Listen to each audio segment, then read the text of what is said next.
Walk through a historic garden reconstruction and it feels timeless. Neat rows, heirloom varieties, compost piles, hand tools, companion planting. It looks like an ideal garden, but here's the uncomfortable truth.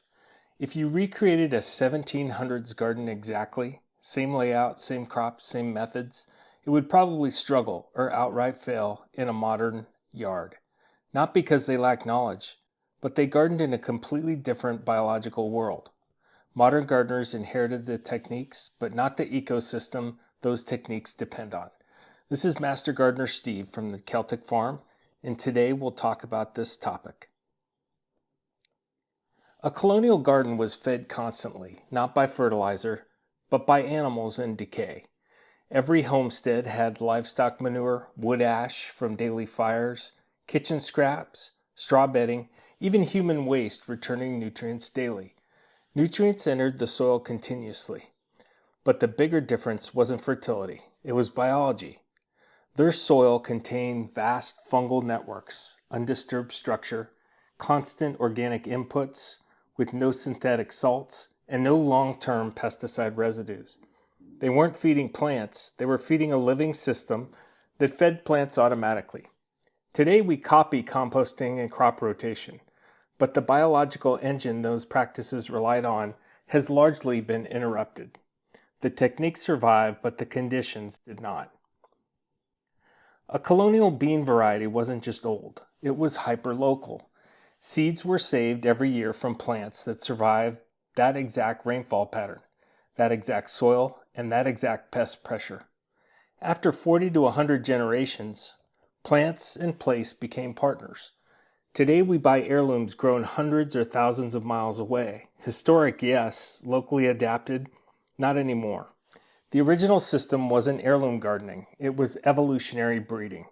Today we start the clock every spring. Or restart it, I should say. Insects damaged crops in the 1700s, but total collapse was rare. Why? Because predator web remained intact.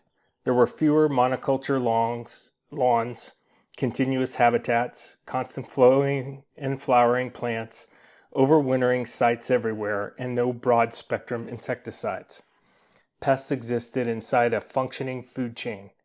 Today, insects arrive in ecological emptiness. We remove their predator first, then wonder why outbreaks are explosive.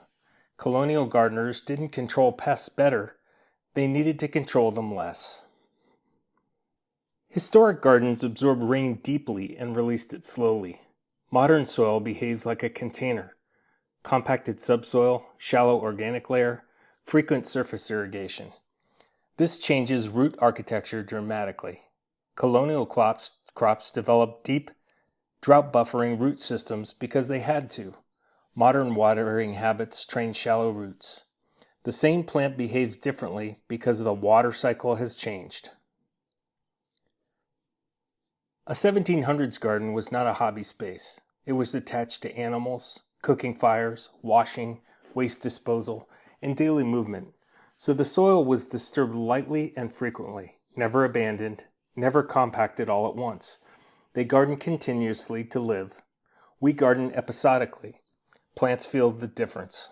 Historic gardening methods weren't magic techniques we lost. They were outcomes of a living system we changed.